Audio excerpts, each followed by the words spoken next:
Então aqui, Moisés perguntou qual era o nome de Deus. Veja, o povo estava como escravo no Egito. Eles estavam sofrendo. O povo de Deus também sofre. O povo de Deus também sofre. O povo de Deus também passa por tribulação. Você vê isso ao longo da Bíblia inteira. Se puder, tem mais passagens do povo de Deus em tribulação do que na tribulação. Veja, Deus fala com Moisés e Moisés pergunta, mas Senhor, como é que eu vou falar do Senhor para ele se nós não sabemos o seu nome? Qual é o seu nome? A pergunta que Moisés fez aqui foi Machemaká, no hebraico.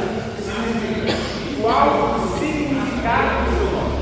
Se ele tivesse perguntado, como diz no português, né, simplesmente assim, qual é o seu nome? Seria Mi-Shemaká. Então, a palavra que Jesus é diferente da palavra comum para simplesmente perguntar o nome de alguém. A tradução literal do termo seria assim: qual é o significado do seu nome? Ou então, o que é o seu nome? Como assim o significado do nome? Porque a cultura do judeu é diferente da nossa. O judeu e os povos da antiguidade, da região, colocavam o nome de acordo com a sua característica do ser. Então veja, era chamado Abrão, mas quando foi convertido, começou a ser chamado de Abraão. Por quê? Porque Abraão significa pai de muitas nações. Bom, se tem dois gêmeos dentro de uma barriga, na hora do nascimento, um segura o pé do outro ali, e aí vem com aquele que segura o calcanhar, outro é escolhido, outro enganador. Chamaremos então de Jacó. Por quê? Tem a ver com a característica. Tem gente que foi chamado de, na Bíblia, nascido em meio às dores. Você imagina ele chamar com um irmão, porque você está utilizando as características para demonstrar que a pessoa é de Abraão, o pai de muitas nações, então ele está chamado Abraão. Jacó lutou com o anjo, certo? E antes disso, Jacó conversou com seu pai. E ele chamou para o pai dele e falou o seguinte: não, porque meu nome é Esaú e tal. Aí ele desconfiou. Falou: vem cá, você assim. Aí colocou a mão nas vestes para dar a bênção. Aí ele falou assim: qual é o seu nome? Jacó. Esaú. Aí ele falou: nossa, a voz é Jacó.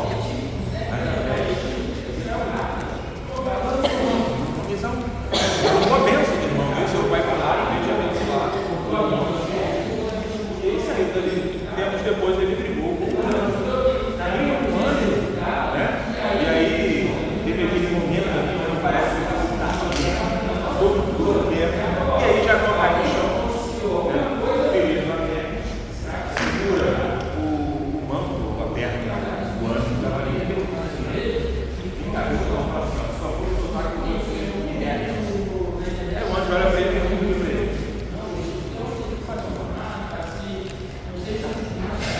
Aí ele fala, né? Significa você não será mais chamado Jacó, você será chamado de Israel.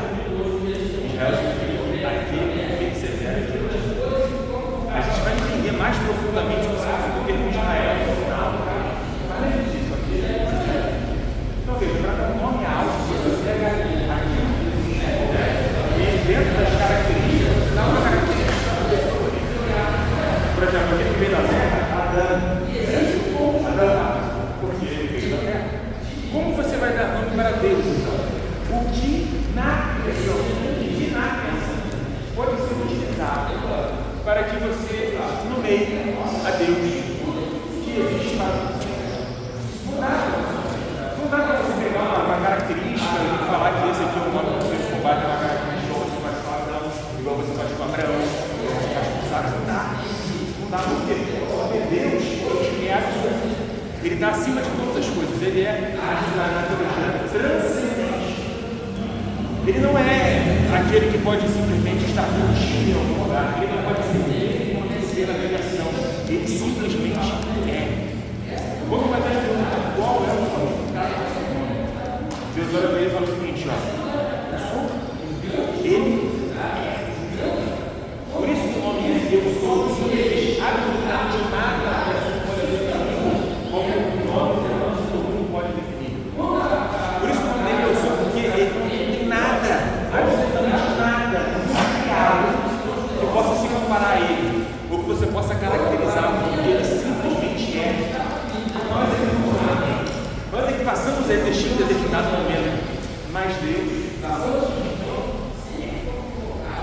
Deus é: eu sou. E aí, né, a tradução, a forma hebraica de falar, escrevendo isso com H, tente você pronunciar o negócio. Não é pronunciar um H, a pessoa começa a ler, aí o Deus começa a dizer como ele tem titles, aí a tradução fica lá. E aí alguém, aquela tradução que era, achou que ele fosse o nome de Deus mesmo, falou: eita, ele não quer uma tradução que era mais um nome propriamente dito, a gente não sabe por que se perdeu. Porque as pessoas, Deus, tinham medo de falar com Deus. Por que eles tinham medo de falar com Deus? Porque tem um mandamento que fala: não tomarás o nome do Senhor teu Deus em vão. A diferença é: mas peraí, como um relacionamento entre o povo de Deus e Deus pode ter sido marcado de tal forma ao ponto deles nem conseguirem mais pronunciar esse nome? Como eles podem ter medo do próprio Deus? Alguns vão falar o seguinte: na verdade, foi uma questão histórica. Quando o povo judeu foi para a Babilônia, deportado, os babilônios, o nome de Deus era abertamente conhecido por todos. E os babilônios começaram a injuriar o nome de Deus, o nome Yahweh, né? Eles começaram a injuriar o nome de Deus, desrespeitar o nome de Deus. E aí os rabinos decidiram esconder o nome de Deus para que ele não fosse desrespeitado. E aí houve aquela mudança do Yah para o Yeh. No caso, o que ela está falando aqui é de um historiador chamado Flávio Josefo. Flávio Josefo é um historiador da época de Jesus Cristo. Inclusive, ele cita Paulo. E esse livro é uma das suas obras, não pelo nome, mas chamado Jesus.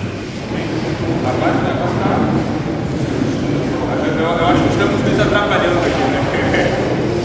Eu acho que estamos nos atrapalhando.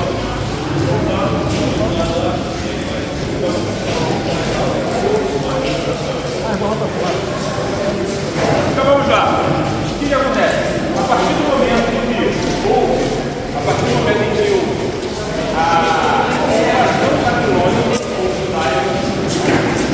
o que aconteceu ali? O povo de Deus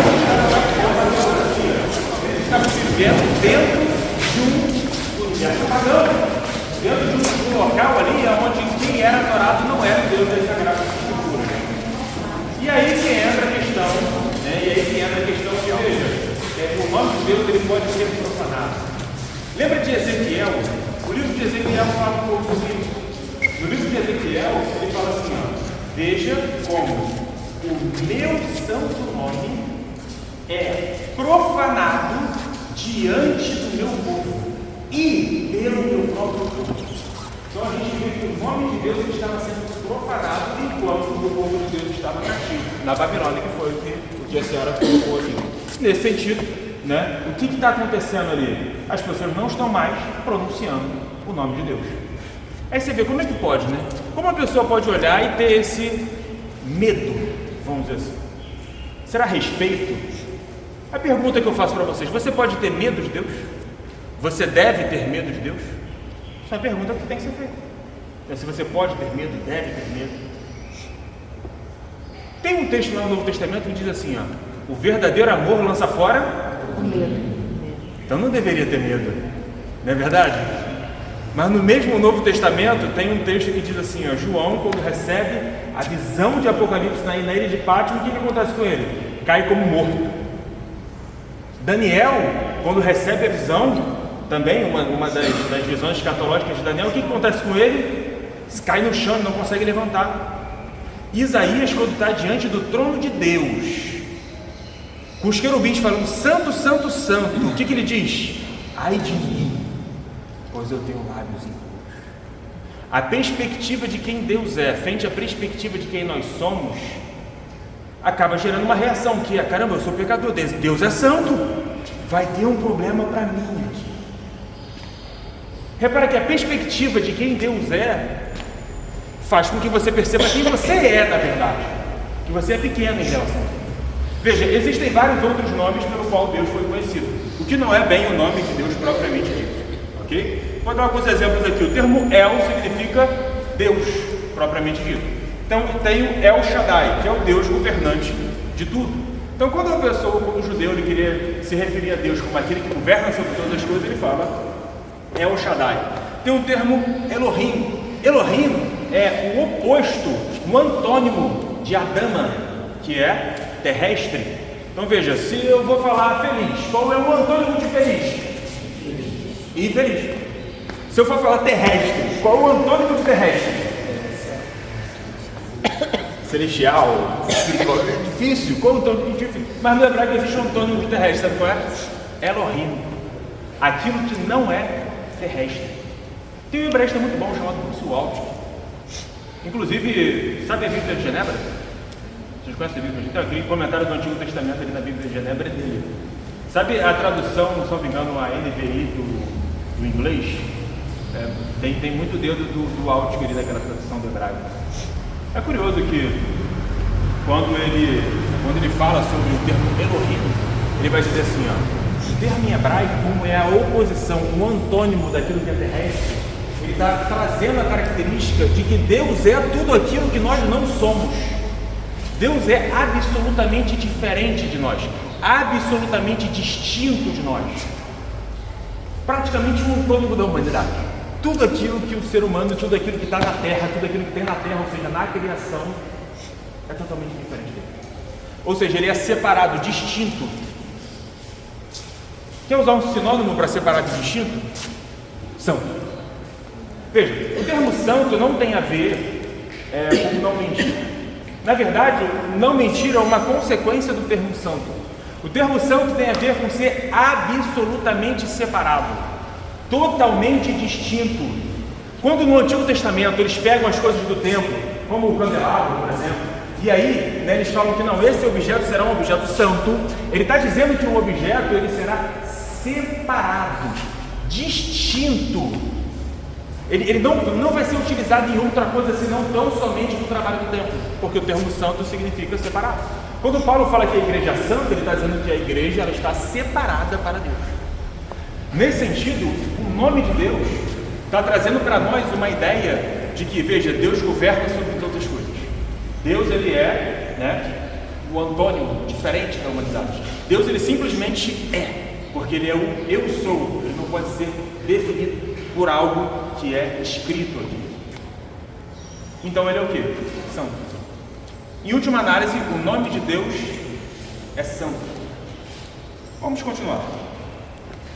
Abre a sua Bíblia aí, por favor, no livro de Êxodo, capítulo 6, verso 2.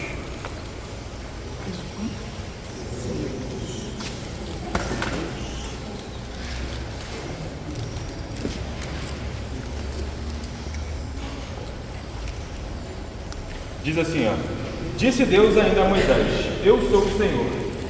Apareci a Abraão, a Isaque e a Jacó como Deus Todo-Poderoso, mas pelo meu nome, o Senhor, não me revelei a eles. Ele está dizendo aqui que Deus não se revelou a Abraão, Isaque, Jacó, como, aí aqui ó, apareceu o Senhor com tudo maiúsculo. Sempre que você vê na Bíblia o Senhor com tudo maiúsculo é YHWH, que é a pronúncia ali de Yahvé, Yahweh. Sinceramente eu não sei dizer. Mas veja, ele está dizendo que não se revelou a quem? A Abraão como YHWH, como eu sou. Aí a pessoa lê isso aqui e lembra do que? Qual é o nome da senhora? Cíntia. Oi? Sim. E lembra aqui do que a dona Cíntia acabou de falar pra gente. Não, peraí, o nome de Deus ele era conhecido, sempre foi conhecido. Você prova isso, prova lá em Gênesis. Abraão chama Deus de YHWH, em Gênesis capítulo 14, por exemplo. Você vê, Jacó utilizou o nome de Deus, YHWH. Aí tu pensa, como é que aqui no texto pode estar dizendo que eu sou, apareci a Abraão, a Isaque e a Jacó Todo-Poderoso, mas pelo meu nome o Senhor não me revelei a ele? Como eles podem não ter sido revelados se eles estavam usando o nome de Deus? Está vendo como parece um pouco contraditório? Mas não é contraditório. A questão é que ele está falando o seguinte, ó: como eu sou, não me revelei.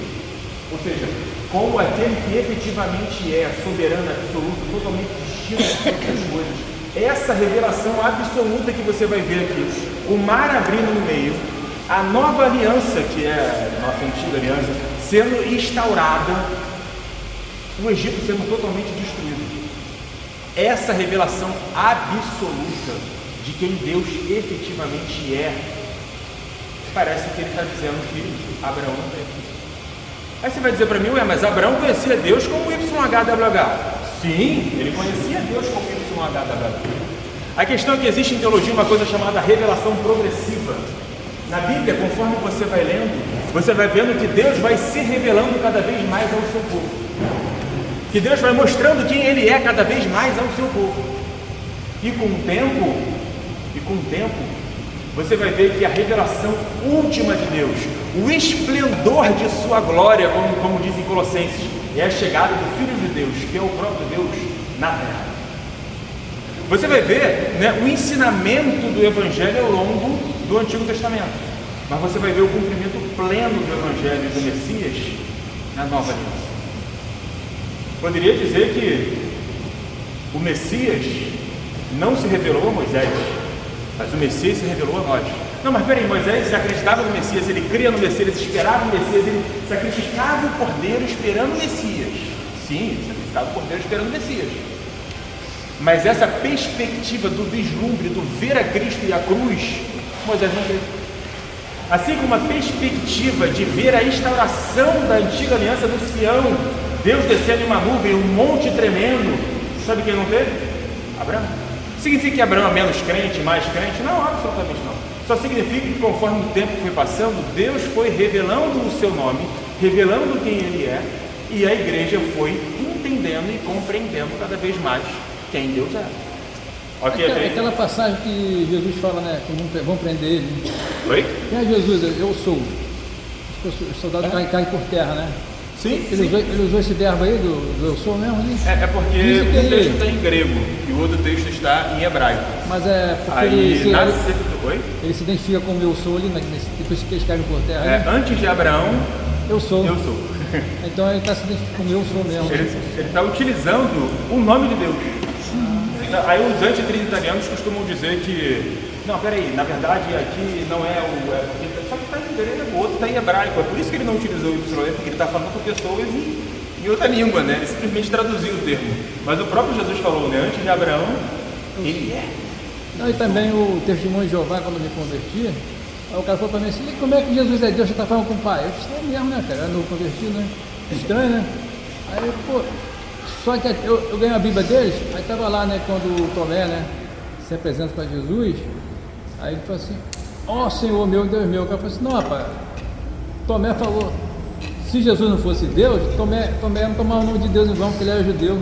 Tomé não fala, Senhor meu Deus, ele fala, ó Senhor meu Deus, identifica Jesus como Deus, né? Tomé chama Jesus de Deus, então Jesus é Deus, né? Aí foi uma coisa que eu matei no testemunho de Jeová, assim, pô, parece. Se Tomé chamou de Deus, se ele é judeu, ele não quer tomar o nome de Deus em vão. Ele não tomava o nome de Deus em vão, né? Não dá. Tinha medo, né? Aí seria blasfêmia, né? Seria blasfêmia. Bom, vamos continuar aí em Êxodo capítulo 6. Estamos no verso 4. Depois estabeleci com eles a minha aliança, para dar-lhes a terra de Canaã, terra onde viveram como estrangeiros. E agora ouvi o lamento dos israelitas, a quem os egípcios mantêm escravos, e lembrei da minha aliança. Por isso...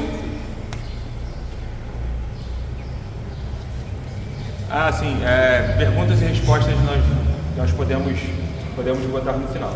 Por isso, diga aos israelitas, eu sou o Senhor, eu os livrarei do trabalho imposto pelos egípcios.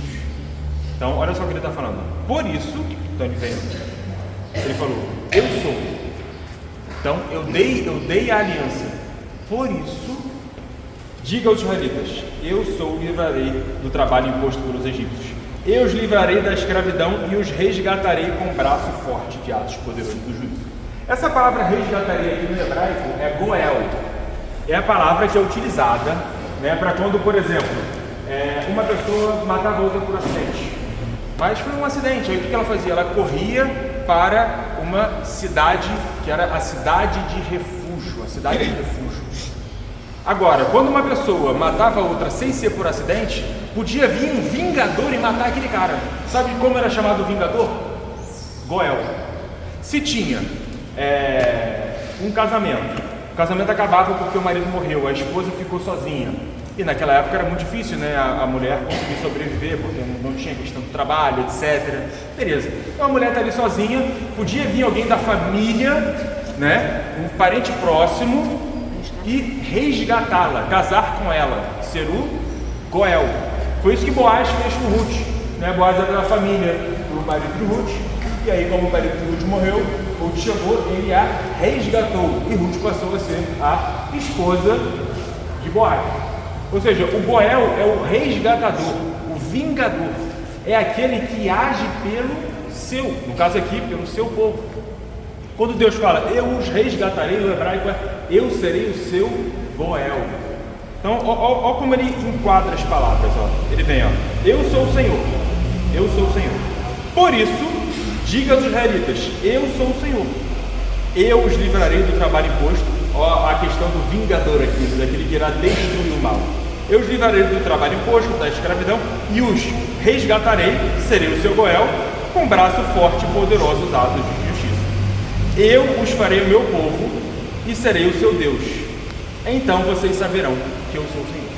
Então ele está falando o seguinte, ó, eu vou resgatar, eu vou tirar vocês da escravidão, e depois que vocês saírem da escravidão, então vocês saberão que eu sou o YH da Vlagada.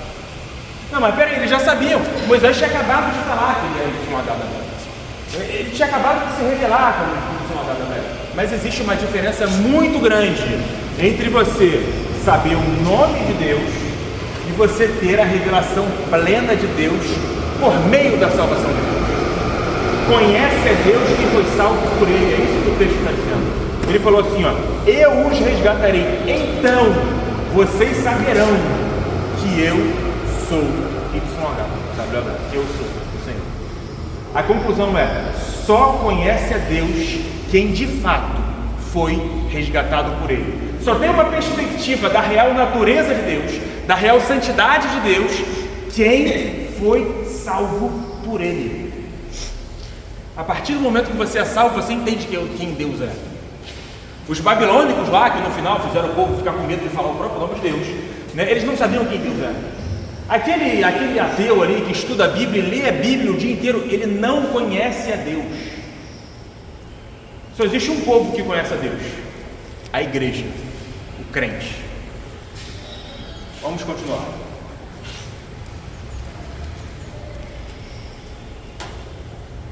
Abra no Salmo 99, verso 3.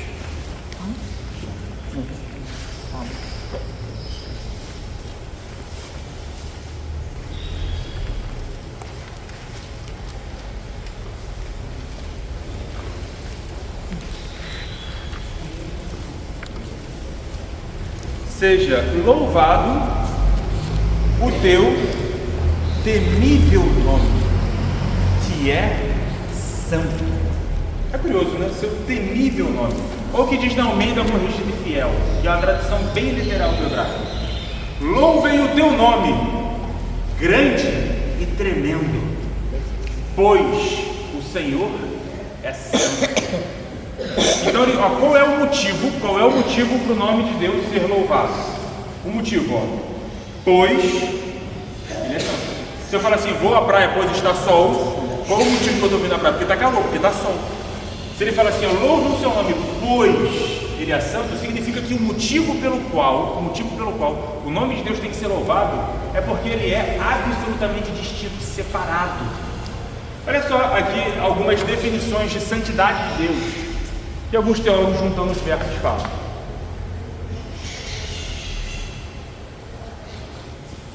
Eis aqui, portanto, como eu concebo a santidade de Deus.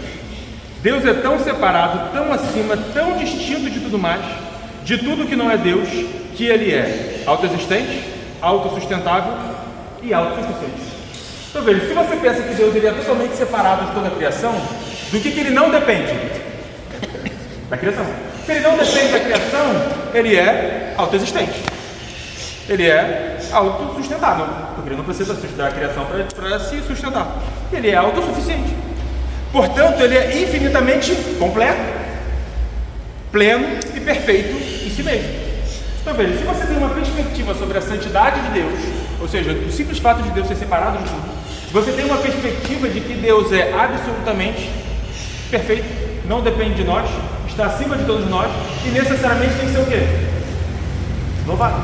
Porque se existe um ser que é pleno, perfeito, autossustentável, eterno, que tem que ser eterno, porque pensa comigo, se ele não depende de absolutamente nada da criação e não está na criação, ele é o quê?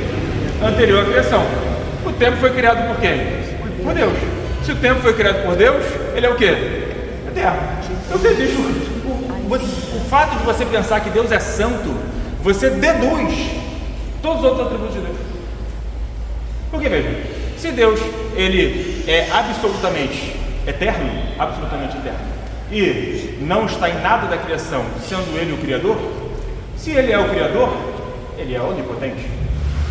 Porque se ele não fosse onipotente, ele não teria criado todas as coisas. Tá? Então Deus é onipotente.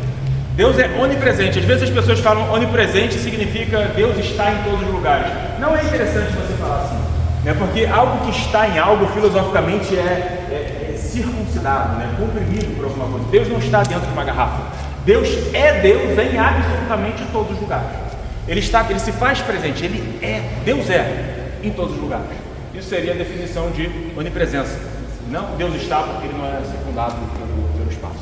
Ok? A palavra santo chama atenção para tudo aquilo que Deus de fato é.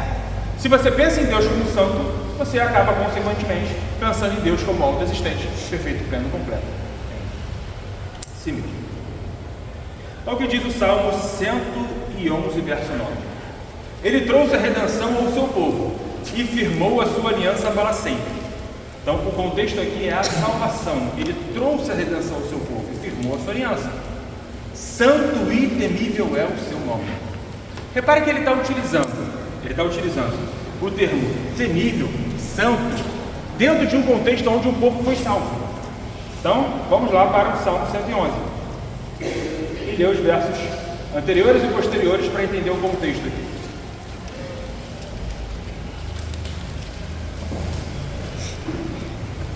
Olha o que diz aí o verso 8. Estão firmes para sempre, estabelecidos com finalidade e retidão. Ele trouxe redenção ao seu povo. Então Deus vai trazer a salvação para o povo dele. E firmou a sua aliança para sempre. Santo e temível é o seu nome. O temor do Senhor é um princípio da sabedoria. Temor é medo? Temor é reverência? Mas temor não tem medo nenhum, zero medo.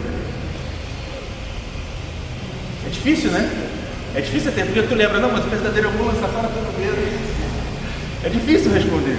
Mas ele está falando que o temor ao Senhor é o princípio da sabedoria.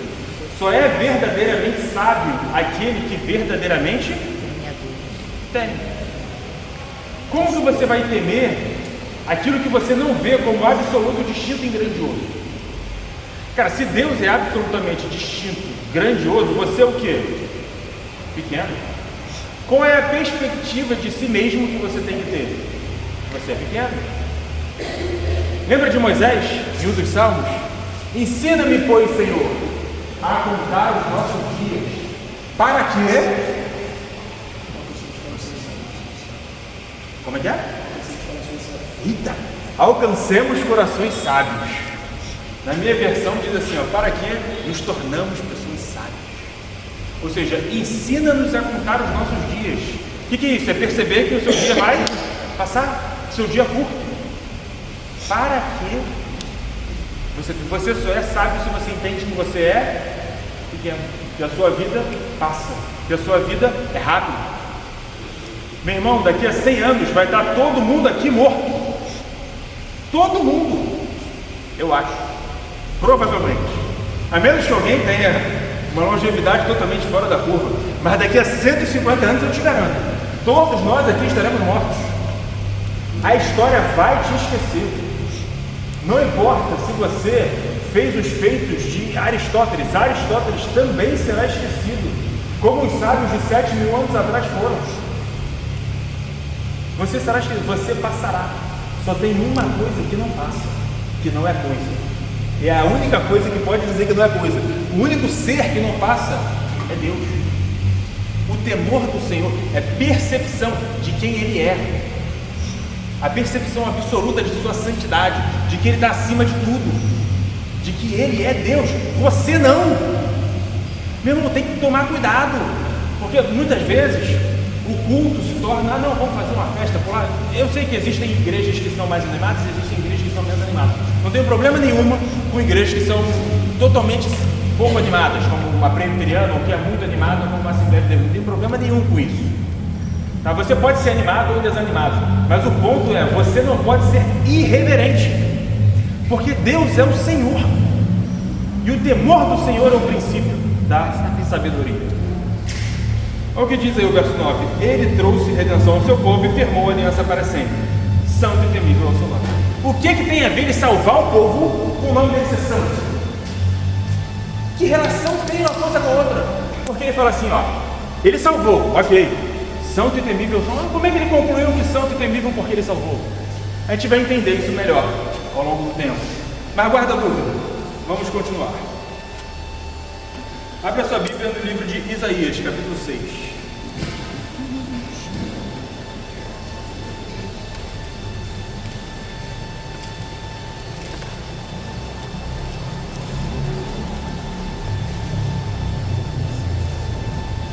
No ano em que o rei Uzias morreu, viu o Senhor assentado num trono alto e exaltado, ou alto e sublime, seria uma tradução melhor.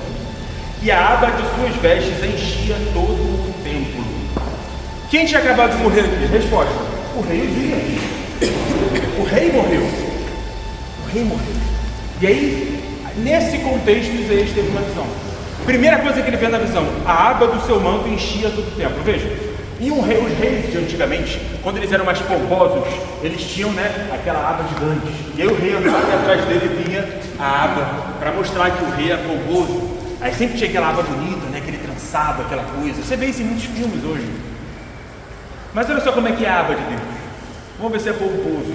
Olha o que diz aí: a aba de suas vestes enchia todo o templo.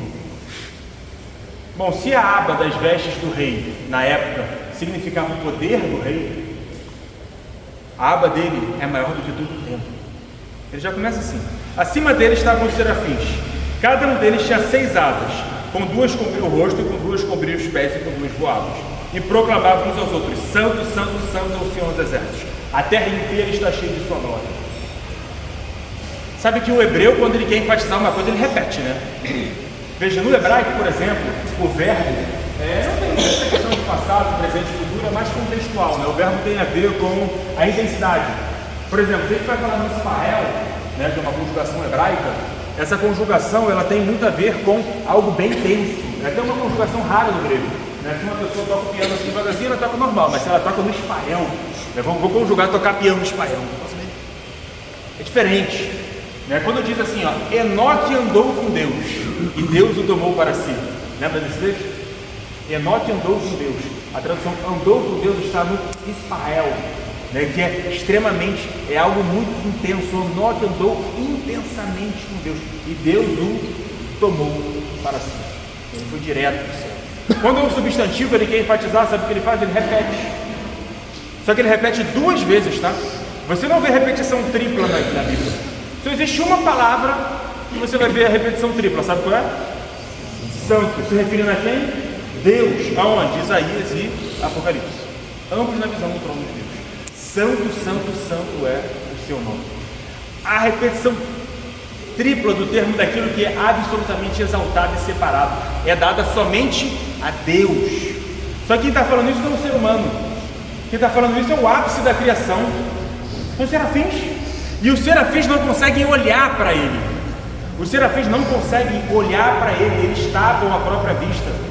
Você lembra quando a sarça ardente, né? E aí desceu ali o Deus na sarça, a sarça pegou fogo. O que ele falou? Tirem as sandálias dos seus pés, Moisés, pois aqui é um lugar santo. O serafim está voando, o pé dele nem no chão está, mas o que ele faz? Ele esconde os pés, porque aqui é um lugar santo, porque Deus está ali. O serafim não aguenta olhar para ele, o serafim não mostra nem os pés para ele. O serafim só consegue proclamar: santo, santo, santo é o Senhor dos exércitos. É isso a pessoa que tem uma visão de Deus, uma revelação de Deus. Quando Jesus Cristo chegou glorificado a Paulo, dizem que Paulo caiu do cavalo. Se ele estava de cavalo, eu não sei. Devia estar, porque o fariseu só anda a cavalo. Mas fato é, ele caiu com o rosto em terra. E ele ficou cego e nem conseguiu mais enxergar. Meu irmão, o encontro com Deus não é igual ao encontro com um amigo seu. Você tem que entender que Deus efetivamente muda a sua vida. A conversão, a mudança de coração muda a sua vida. Você imagina alguém chegar para você e falar o seguinte: ah não, eu fui atropelado por um caminhão de trem a 200 km por hora. O caminhão veio para mim e encheu assim. Pá! Rapaz, doeu. Caí no chão, levantei, mas foi dureza. Esse cara não devia estar bem, não. A constituição do corpo dele inteira mudou. Se ele é atropelado por um caminhão de trem. Meu amigo, Deus é muito superior a isso. O encontro com Deus é muito mais do que isso. A conversão é muito mais do que isso. A sua vida inteira muda. A partir do momento que você vê a Deus, porque só conhece a Deus quem? O seu povo. A partir do momento que você vê a Deus, que você conhece a Deus, não dá para você falar o seguinte: ó, fui atropelado por um caminhão bitrem e estou bem. A sua carne é destruída mesmo. É destruída. Os serafins não conseguem mostrar o próprio pé para ele. Verso 4: ao som das suas vozes, os batentes das portas tremeram e o templo ficou cheio de fumaça. Veja, a fumaça muitas vezes é utilizada para representar a glória de Deus ao longo de todo o Antigo Testamento. Você vê a fumaça chegando no Monte Sião, você vê a fumaça indo na frente do corpo, uma labareda de fogo e levando a frente. A fumaça é muito comum para representar a glória de Deus. Ao som de vozes e batentes, as portas tremeram, o templo ficou cheio de fumaça. Então gritei. Olha a reação disso aí. Ele não falou ai de mim, ele gritou. E o que ele gritou? Ai de mim. Meu irmão, ai de mim é um oráculo de condenação. Leia os profetas. Jesus, quando fala assim, ó, ai de ti, Corazim. Eu acho que isso é bom. Isso é um oráculo de condenação. Corazim será condenada. Ai de ti, Jerusalém. Jerusalém será condenado. Houve a assolação de Jerusalém. Quando ele fala aqui, ó, ai de mim, ele está dizendo que ele mesmo deveria ser o quê? Seria o quê? Condenado. O simples fato dele olhar para Deus, dele estar, vamos dizer assim, templo de Deus, é o suficiente para ele dizer o seguinte assim, ó, eu deveria ser condenado. Eu deveria ser condenado. A visão do trono levou a perspectiva de quem Isaías era. É impossível você ter um encontro com Deus e não entender que você é um pecador. É impossível. Paulo diz: não há nenhum justo, nenhum sequer, não há quem entenda, não há quem busque a Deus. Todos se desviaram e tornaram-se juntamente inúteis. Não há quem faça o bem, não há uma só pessoa. Romanos capítulo 3, do verso 9 ao 12. Essa é a perspectiva. A partir do momento que ele encontra com Deus, o que ele entende é que ele é pequeno e que ele tem que ser condenado. Ele será condenado. Mas não foi.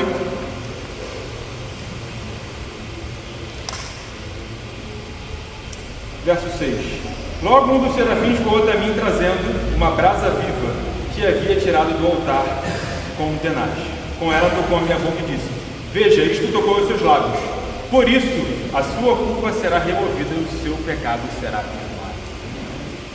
Isaías, que era um profeta canônico, tá? Que escreveu livros canônicos, tá? Não era pouco santo, não.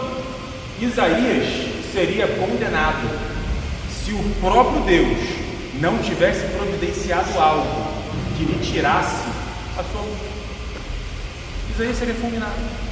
Você acha mesmo que você resistiria? Porque às vezes a gente fala assim, não, que veio o Senhor. Você acha mesmo que você resistirá a Ele?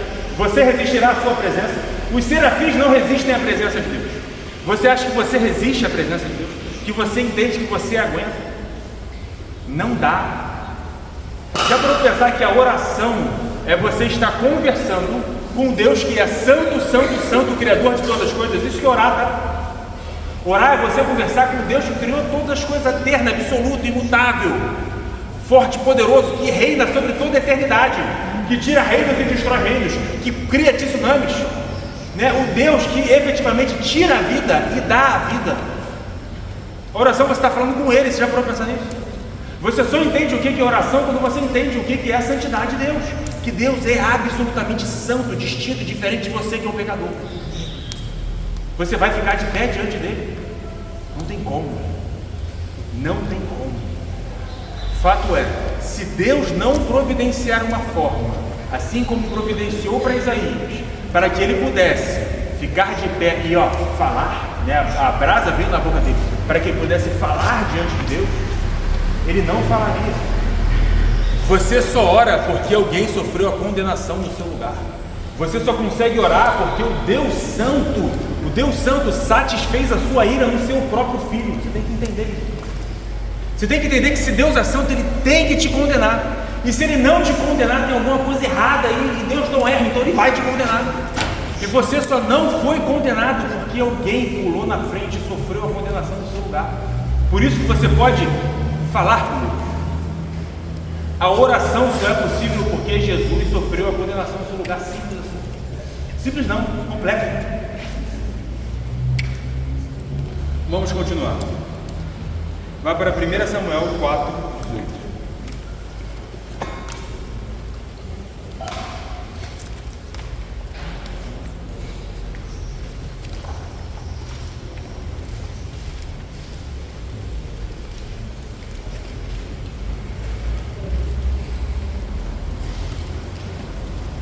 Quando ele mencionou a arca de Deus, Eli caiu da cadeira para trás, ao lado do portão, quebrou o pescoço e morreu, pois era velho e pesado. Ele caiu da cadeira e morreu, porque ele era velho e pesado. Essa palavra pesado em hebraico é kebab. Sabe qual é a tradução literal? Glória. Glória. A palavra glória significa o construto do ser, aquilo que algo é. Por exemplo, ele era muito pesado, o seu construto, então kebab, ele traduziu como pesado.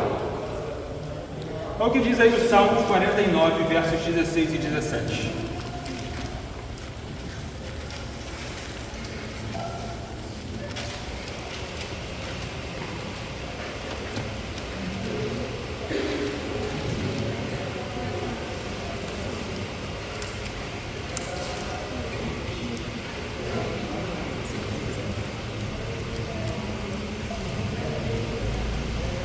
Não se aborreça quando alguém se enriquece e aumenta o luxo de sua casa. Está vendo essa palavra luxo aí? Adivinha qual é? Kebab. Glória. O luxo disso, ele traduziu aqui como luxo. Alguma tradução é diferente aí de vocês? Como é que está a sua?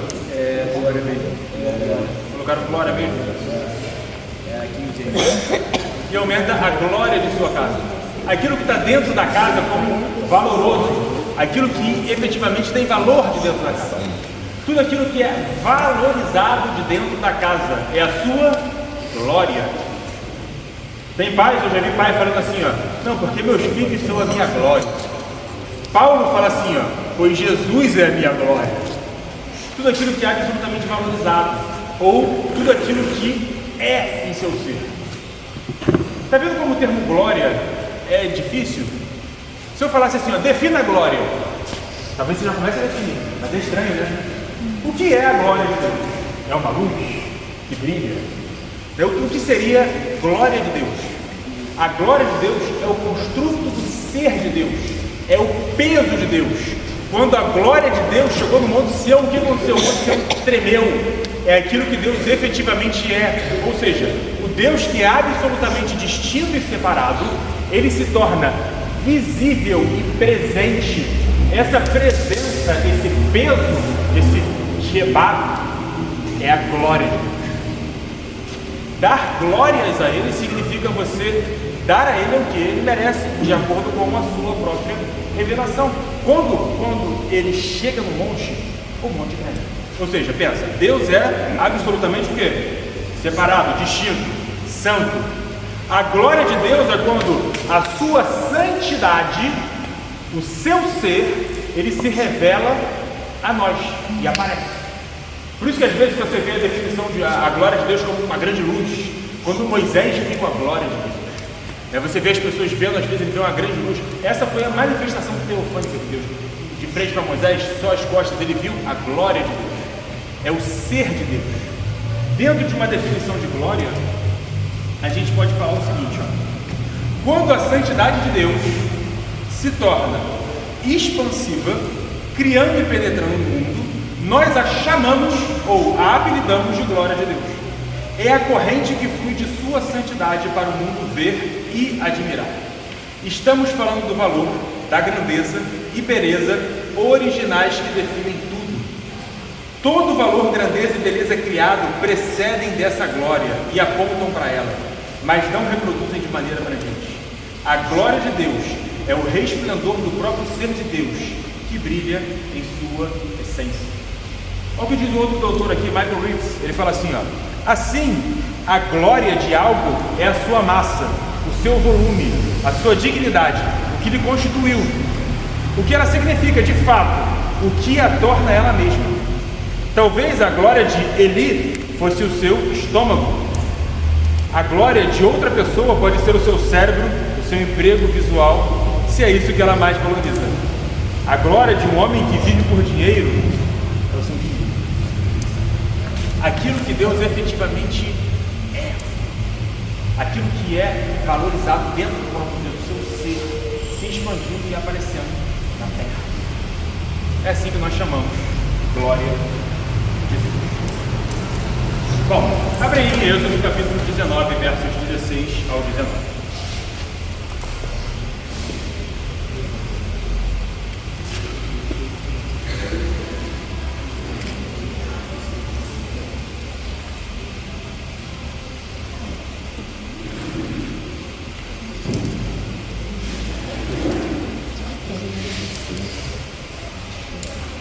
Ao amanhecer do terceiro dia, houve trovões, raios, uma densa nuvem cobriu o monte e uma trombeta ressoou fortemente. Todos no campo tremeram de medo. Olha só o que aconteceu quando Deus chegou. Quando Deus chegou, todos tremeram de medo. A aliança não tinha sido instaurada ainda, mas vamos continuar. Moisés levou o povo para fora do acampamento, para encontrar-se com Deus, e eles ficaram em pé diante do monte. O monte Sinai estava coberto de fumaça, pois o Senhor tinha descido sobre ele em chamas de fogo. Dele subia fumaça, como que uma fumaça de uma fornalha, e todo o monte tremia violentamente. O som da trombeta era cada vez mais forte. Então Moisés falou em alta voz, e Deus lhe respondeu. Olha o que aconteceu no monte. Um vento muito forte, trovões, fogo descendo do céu, o povo com as pernas tremendo. Quem tocasse no monte ia morrer, tá? Na verdade, tinham 3 casas, e uma parte do povo podia subir até determinado local. Isso mais tarde no dia. Depois, os filhos de Arão podiam subir mais um pouquinho. Por fim, só Moisés chegava lá em cima. Para estar onde Deus estava, só um mediador, Moisés. Para estar ali no meio da fumaça, para subir, não, nem Moisés. Porque, por várias vezes, quando o templo se enchia de fumaça, diz assim, nem Moisés. Aqui, quando o monte está cheio de fumaça, nem Moisés. Na instauração da aliança, que veio o vento muito forte, fogo descendo do céu. Isso aconteceu depois, tá? Isso aconteceu em Atos capítulo 2. No dia de Pentecostes, sabe o que veio? Um vento muito forte, fogo descendo do céu, algo que como línguas de fogo. Aí tu pensa assim, rapaz, então ninguém vai poder se aproximar. E o texto de Atos diz assim, e ali o fogo tocou neles, entrou neles. No livro de Isaías ele fala sobre língua de fogo. Não botei aqui, mas é Isaías capítulo 30. Ele vai dizer assim, veja, em um oráculo de condenação, Deus vai condenar com a sua língua de fogo. É aí que aparece a língua de fogo outra vez na Bíblia. Sabe para quê? Para condenar. Por quê? Porque Deus chegou e o povo não era santo. Quando Deus chega, ele enviou línguas de fogo. A cultura judaica tem muito língua de fogo na cultura judaica, sabia? Existem textos antigos judaicos em que Eles retratam o templo celestial. E sabe o que tinha no templo celestial? Línguas de fogo que representavam a glória de Deus. É isso que tinha no templo celestial, dentro da cultura judaica. Você vê até livros pseudepígrafes. Sabe aquele livro de Enoque? Não é canônico não, mas dá para você entender mais ou menos a cultura da época ali, da região. Sabe o que ele fala no livro de Enoque? Que lá no templo de Deus, sabe o que tinha? Língua de fogo. A presença de Deus, ela vem como fogo. Na antiga aliança, quando Deus se manifestou, ninguém podia chegar perto. Quem tocasse no monte, este morrerá. Quando a nova aliança foi instaurada, o fogo desceu sobre eles. Você consegue perceber uma diferença ontológica, uma diferença clara ali no que aconteceu no Monte Sião e o que acontece em Atos 2? De um lado, ninguém consegue se aproximar, nem o mediador, apesar do mediador chegar mais perto. Do outro lado, desceu sobre todos a língua de fogo. Abre no livro de Lucas, capítulo 9.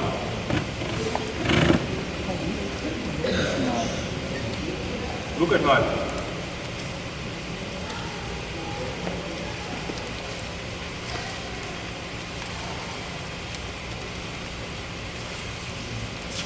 Monte da Transfiguração, verso 32. Pedro e seus companheiros estavam dominados pelo sono. Acordando subitamente, viram a glória de Jesus e dos homens que estavam com ele. Quando estes iam se retirando, Pedro disse a Jesus: Mestre, é bom que estamos aqui. Façamos 3 tendas, uma para ti, uma para Moisés, outra para Elias. Ele estava bem não, né? Pedro certamente não estava bem da cabeça não. Ele não sabia o que estava dizendo, ó, o texto bíblico confirmou. Verso 34. Enquanto ele estava falando, uma nuvem apareceu e os envolveu. Eles ficaram com medo e entraram no mundo. Dela saiu uma voz que dizia: Este é o meu filho escolhido, ouça. Você imagina, ele está dentro de dentro não, né? Ele está em cima do monte com Jesus, e aí vem na cabeça do judeu uma grande nuvem. E aí, irmão, quando vem nuvem do monte é um problema. Não é um problema, se ele tocar no monte ele vai morrer. Mas ele está ali, e aí ele começou o quê? Tremer de medo. Eles começaram a tremer de medo, porque Jesus estava ali, a manifestação de sua glória. Deus chegou. Aí o texto diz assim, ó, e eles entraram na nuvem. Mas aí não. Quando Salomão fez o templo, lá em 1 Reis capítulo 7 ou 8, e o templo estava instaurado, o que aconteceu? A presença de Deus chegou no templo como uma nuvem densa e muito forte, e ninguém, nem o sumo sacerdote, entrou no templo. Quando Jesus chegou no Monte da Transfiguração, sabe o que aconteceu? Eles entraram. Veja, se a nuvem é aquilo que está, assim como a luz, representando a chegada de Deus, a glória de Deus, a santidade de Deus manifesta, a conclusão que você tira é que em Cristo você tem acesso à santidade de Deus. Mesmo que as labaredas de fogo que só estejam no templo, e que em Isaías as línguas de fogo sejam para condenar, elas descem sobre o povo, e o povo não é condenado. Ele está dentro, em cima do monte, junto com Jesus. Vem a glória de Deus, a nuvem, e eles entram na nuvem. A salvação do crente em Cristo é você estar diante de um Deus que é santo, santo, santo, e ficar de pé. Amém. Isso que é a salvação. Você entende a salvação se você entender quem Deus é. Não dá para você ver Deus como seu parceiro, ou como alguém que anda com o boné para trás. Não é. Ele é absolutamente santo, senão você reduz até a sua própria salvação, meu irmão. Porque a salvação é ninguém toca no monte, ninguém entra no templo. Se tem fogo, se tem nuvem, ninguém entra, ninguém toca. Mas na nova aliança, eles entram na nuvem e o fogo desce sobre eles. Vai para Ezequiel, capítulo 1, versos 26 e 28.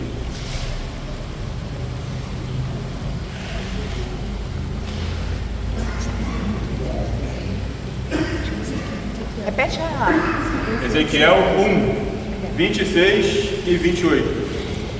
A 28. Qual o livro mais difícil da Bíblia na perspectiva de vocês? Fala aí. Ou é o que todo mundo fala, né? Apocalipse, fala tu aí, qual é o mais difícil? Apocalipse, eu tenho. Meu irmão, pra mim é Ezequiel. Cantares Salomão. Cantares é muito difícil. Cantares é difícil. Não entendo nada daquilo aí. É difícil. Mas vamos lá.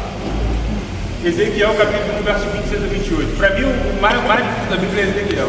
Eu realmente não estou falando da Apocalipse é fácil, não, tá? Apocalipse continua sendo difícil pra caramba, porque Ezequiel é muito difícil mesmo. Olha o que diz aí, a partir do verso 25.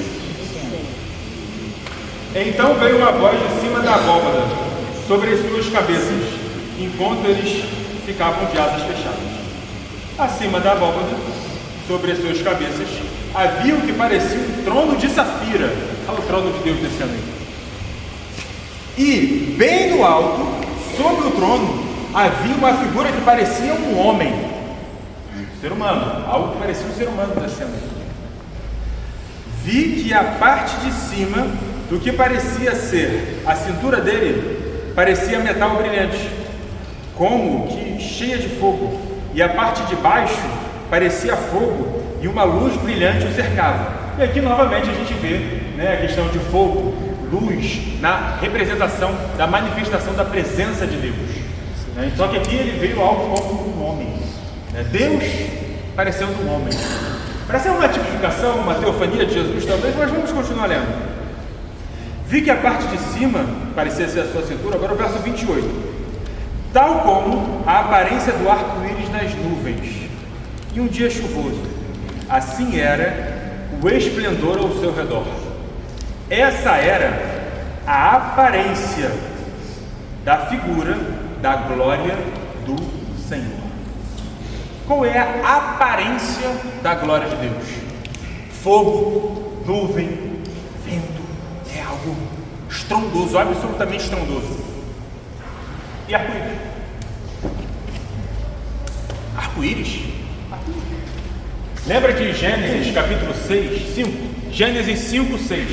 Deus viu que a maldade do homem, né, a inclinação do coração do homem. Deus viu a inclinação do coração do homem e testificou que era sempre e somente para o...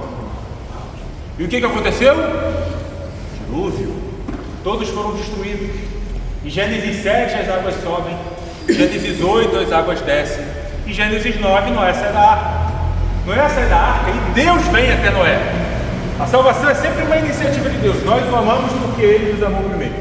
Deus vem até Noé e fala o seguinte, ó: estenderei no céu o meu arco. Toda vez que as nuvens se ajuntarem sobre a terra, então lembra, ai meu Deus, no verso anterior, no capítulo anterior, ele acabou de falar, Deus ele viu a maldade do homem. As nuvens se ajuntaram e dilúvio. Toda vez que as nuvens se ajuntarem sobre a terra, ele vai ver a maldade do homem e vai destruir. Olharei para o meu arco. Ao invés de olhar para você, ele olhou para aquilo que ele mesmo providenciou. O arco-íris é o evangelho de Deus pintado nas nuvens. É a demonstração de que, ao invés de olhar para aquilo que você faz, ele olhou para algo que ele mesmo estabeleceu em sua aliança. Essa é a aparência da glória de Deus. Então, peraí, a glória de Deus então tem a aparência de fogo, ok? De luz brilhante, de nuvem, ok? Mas também tem a aparência, né? A demonstração da sua glória é aquilo que efetivamente salvou os seres humanos. É a aliança que ele fez com Noé. A gente vai entender a partir de agora que existe uma relação entre Deus ser absolutamente santo e separado, Deus ser glorioso, ou seja, a sua santidade ser manifesta em nós, e Deus nos salvar. De forma que a glória de Deus, ou seja, a santidade de Deus manifesta, ela é vista na salvação dos seres humanos. Olha o que diz aí em 2 Tessalonicenses 2,14. Para que, pelo nosso Evangelho, vos chamou para alcançardes a glória do nosso Senhor Jesus Cristo. Então veja, ele está colocando a salvação aqui a título de alcançar uma glória. Então a pessoa que é salva, ela alcança a glória de Jesus Cristo. Abra sua Bíblia aí, por favor, é em 2 Coríntios capítulo 3.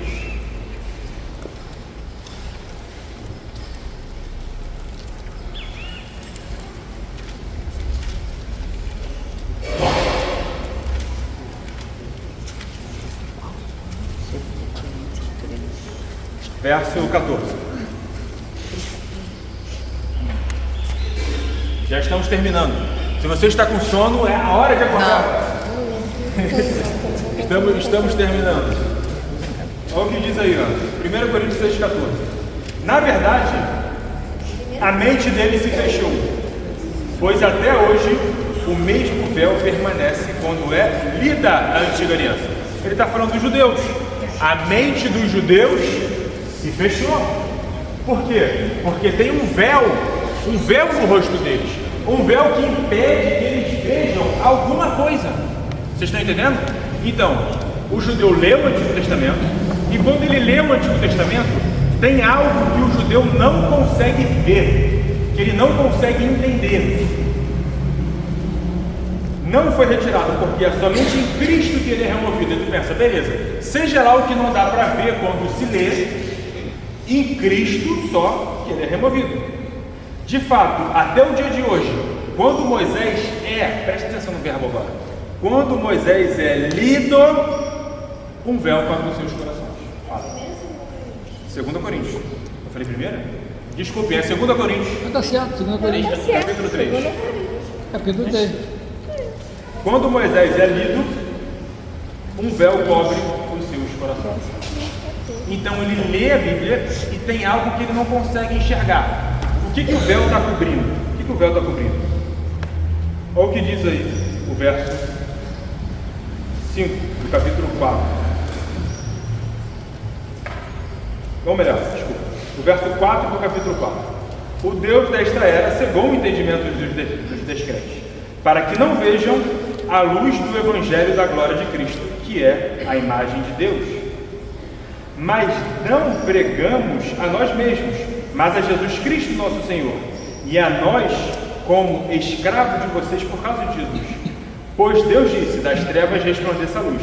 Ele mesmo brilhou em nossos corações para a iluminação do conhecimento da glória de Deus na face de Cristo.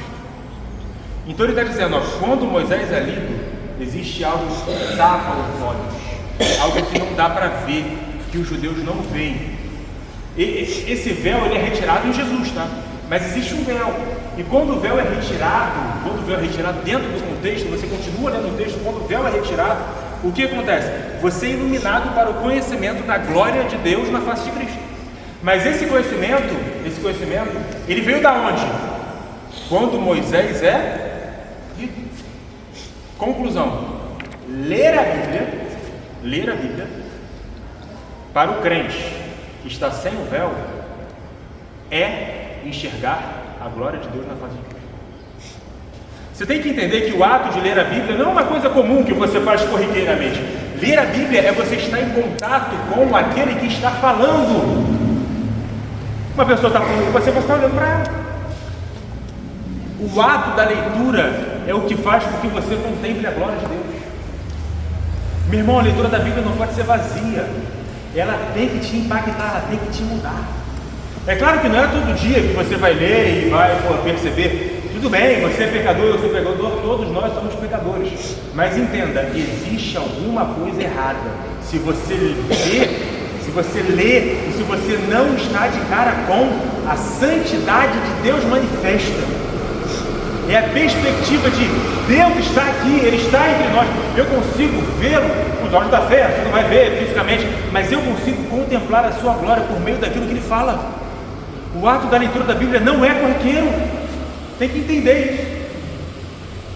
É corriqueiro para o judeu, tá? Que tem um véu, que ele lê e não vê.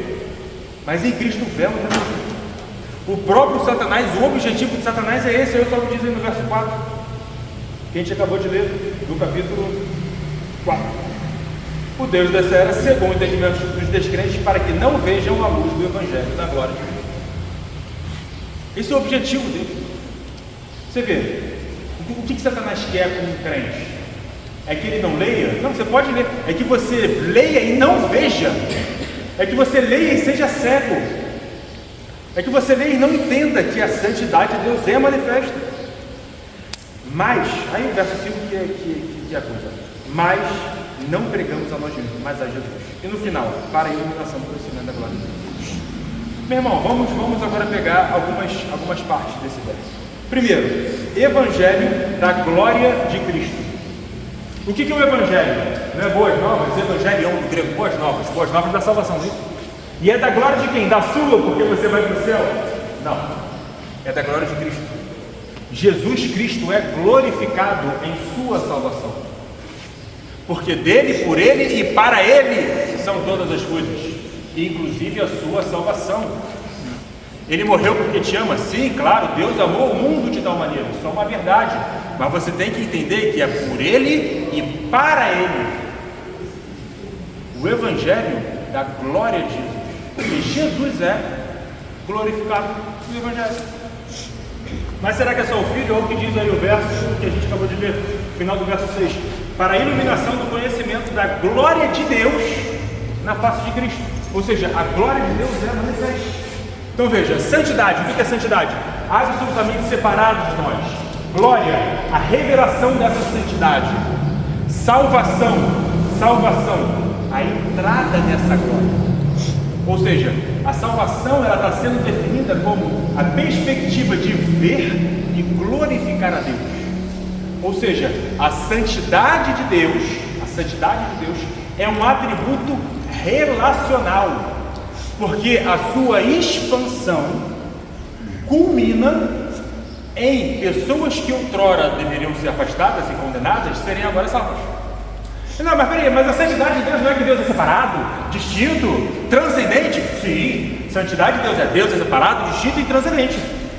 Agora vamos estudar essa santidade. Como essa santidade se manifesta, como ela é vista através da sua glória. E é a glória de Deus na face de Cristo.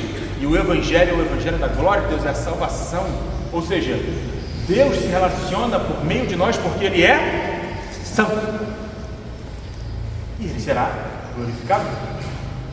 Eu falei tudo isso só para você entender um verso, que é o Salmo que a gente acabou de ler, que é o Salmo 111, onde ele fala: Tu nos salvaste, Ele trouxe redenção ao seu povo, firmou a sua aliança para sempre, santo e temível. Quando você entende o que é a santidade de Deus e quem Deus é, você entende o que é a salvação e por que você foi salvo. Porque a santidade de Deus, além de ser um atributo de sua transcendência, também é o atributo de sua imanência. Ser salvo é estar diante do Deus que é absolutamente santo e permanecer de pé. Bom, vamos continuar. Abre aí em Êxodo, capítulo 25. Esse já é o nosso penúltimo verso. Êxodo capítulo 25, verso 31.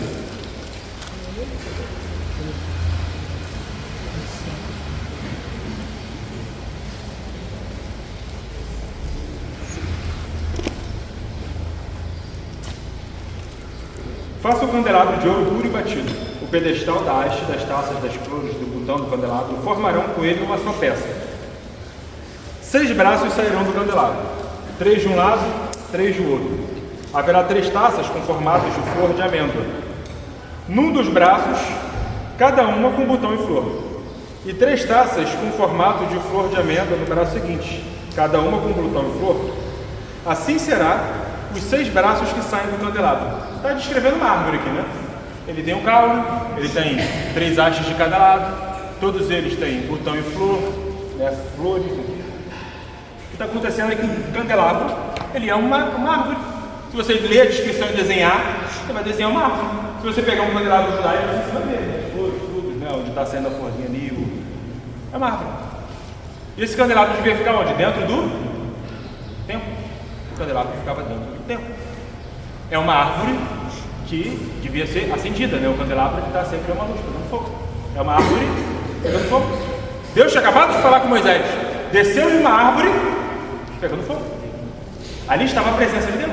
E ele manda fazer, né, uma árvore, desenhar, né, botar em ouro puro uma árvore, colocar ela para pegar fogo e botar ela dentro do templo. Eis aqui a presença de Deus. Deus está absolutamente presente no templo. O candelabro não estaria à toa, ok? Show. Com relação ao templo, lá em Reis, quando o templo é formado, a gente vê que o templo, alguém estava na minha oficina anterior, sobre o templo? Ninguém? Então vou falar, só você. Ok, então tinha um aí. Então, já que só tinha um, eu vou falar. Olha o que diz aí em 1 Reis, capítulo 6. Esta palavra do Senhor veio a Salomão dizendo: quanto a este templo que você está construindo, se você seguir os meus decretos e executar os meus juízos, obedecer os meus mandamentos, cumprir por meio de você. Então ele está falando assim, então o templo tinha que ser exatamente como ele vai ser descrito. Tem que ser exatamente como ele vai ser descrito. Agora vamos à descrição do templo, que é depois do palácio, a partir do verso 13 do capítulo 7. Verso 18. Fez também romãs, 2 fileiras que circundavam cada conjunto de correntes para cobrir os capitéis das colunas altas. Então, o que é um capitel? Capitel, sabe quando tem uma coluna? No alto da coluna não fica um negocinho assim bonito ali? Aquilo ali é um capitel. O capitel tinha que ser romãs, tem que ter romã no capitel, frutas no capitel, ok? Então é um caule lá em cima com frutas. Está entendendo a descrição do templo? Vamos continuar. Fez o meio de cada capitel. Os capitéis no alto das colunas do pórtico tinham formato de lírios, com 1,80 m de altura. Nos capitéis das 2 colunas, verso 20 esse. Acima da parte tinha formato de taça, perto do conjunto de corrente, havia 200 romãs enfileiradas. Aí no verso 22, os capitéis tinham lírios, então deu para entender que o capitel é uma grande árvore, Então um galho com lírio, com fruta, com folha. Aí vai continuando, verso 24. Abaixo da abóbada e ao seu redor havia 2 fileiras de frutos, com 5 centímetros fundidas numa só peça do tanque. Então havia aqui um grande tanque com água e fileiras de frutos em volta. Aí no verso 25, o tanque ficava sobre 12 touros, 3 voltados para o norte, para o oeste, para o leste. Aí depois aí o verso 29, nas placas entre as armações havia as figuras de leões, bois, querubins. Então o que tem aqui? Anjos, animais, tem um caule, tem uma árvore gigante, é bordado, os querubins na lateral. É uma grande floresta, é um grande jardim. É um grande jardim, um homem pecou e foi expulso do jardim. E aí Deus criou um templo para restabelecer a sua comunhão com o homem. O homem que foi expulso do jardim, agora Deus cria um templo, jardim. Um templo que a descrição dele é a descrição de uma floresta, com animais, com folhas, com frutos, com tudo isso. E dentro do templo tinha que ter o quê? O candelabro, que é a presença de Deus. Então Deus estava presente com Adão. Eles foram expulsos, mas agora eles estão no templo com Deus. É o restabelecimento da comunhão. Por isso que o templo foi edificado com essas escrituras. Às vezes a gente lê e pula, porque acha chato. Até eu lendo aqui, um terço dormiu, não estavam dormindo, mas aí um terço dormiu enquanto eu comecei a ler a descrição do templo. É porque a pessoa acha chato, mas não está à toa na Bíblia. Se está ali é para você ler e edificar, ok? Ah, mas e as leis de Levítico também, e as de Jesus também. Depois pergunta, mas não está à toa, não existe palavra de Deus à toa, genealogia à toa, não é. Mas vamos seguir. O que tinha dentro do templo? O candelabro. Vá para Apocalipse, capítulo 1.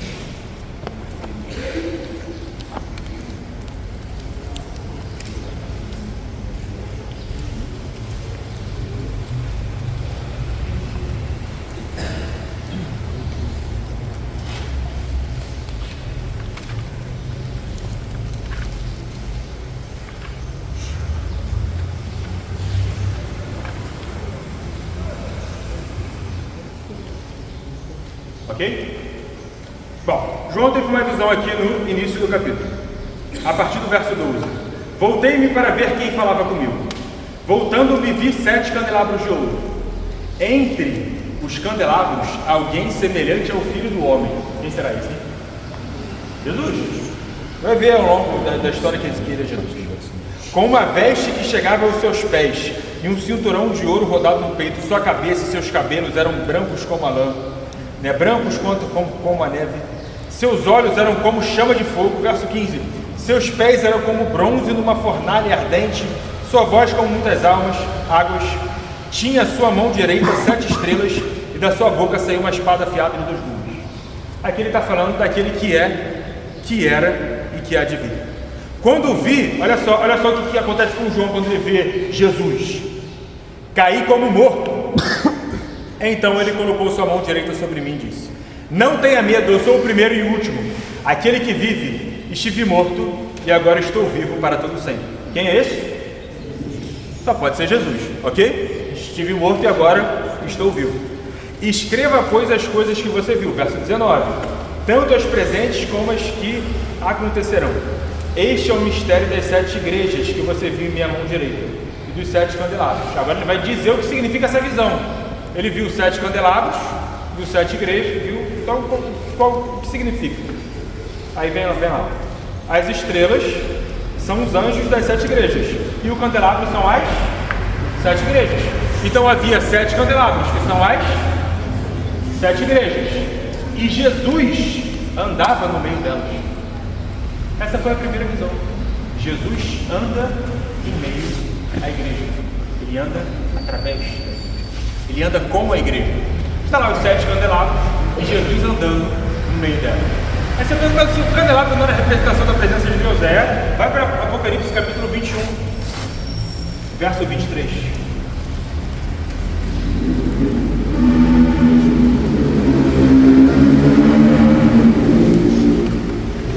A cidade não precisa de sol nem de lua para brilhar sobre ela, pois a glória de Deus a iluminava, e o Cordeiro é o seu candelabro. Ou seja, Jesus é o candelabro. Lembra? Sacerdente, a representação da presença de Deus. Mas a igreja também é candelabro. Por quê? Porque a igreja é a semelhança de seu Senhor. Porque a igreja é feita à semelhança de Jesus Cristo. Se Jesus é o candelabro, a igreja também é representada como um candelabro. Mas agora veja a linha de raciocínio. O que está acontecendo no céu? Qual é a grande bênção do céu aqui? A cidade não precisa de sol nem de lua. Por quê? A glória de Deus a ilumina. E a glória de Deus está vindo da onde? Da única coisa que fornece luz aqui, né? Que é o candelabro. Ele está dizendo que o sol da Nova Jerusalém é Jesus, que é o candelabro. Que toda a cidade será iluminada pela glória de Deus. Agora, para finalizarmos aqui, pensa um pouquinho. Lembra do início? Deus apareceu a Abraão. E aí Abraão já se joga no chão, né, aquela coisa. Aí vem aquelas 3 pessoas, né? Deus apareceu em 3 pessoas a Abraão, Gênesis capítulo 18. Aí depois 2 saem, talvez os anjos, ou talvez seja uma representação da Trindade, não sei, quem sabe. E Abraão estava no chão. Logo depois veio o monte, e a glória de Deus apareceu com Moisés. Quem toca no monte morre. Quem toca no monte morre. Tempos depois, veio Isaías, teve visão da glória de Deus. Quando ele teve visão, ele fala: ai de mim, porque eu sou um pecador, e não consegue ficar. Veio, jogou alguma coisa na boca dele, para ele conseguir falar. Logo depois veio Daniel, teve uma visão, caiu como morto. Ezequiel, várias vezes, visão, e não aguentava se sustentar. Aí veio Jesus, no Monte da Transfiguração. Eles entram na nuvem da glória. Logo depois veio Atos 2, desce o fogo. Mas meu irmão, tu já parou para pensar que a nuvem do Monte da Transfiguração ficou ali? Que o fogo de Atos capítulo 2 desceu ali? Mas no fim dos tempos, a glória de Deus iluminará. Você vai ser imerso na glória de Deus. A salvação é descrita aqui como você pegar a cidade e pegar a glória de Deus e jogar em cima da cidade, assim como o sol joga a sua luz em cima da cidade. E você vai estar como? De pé e vivendo. A salvação é estar diante de Deus, emanando a sua glória. Mas você vai falar o seguinte: mas Deus é infinito, Deus é absoluto.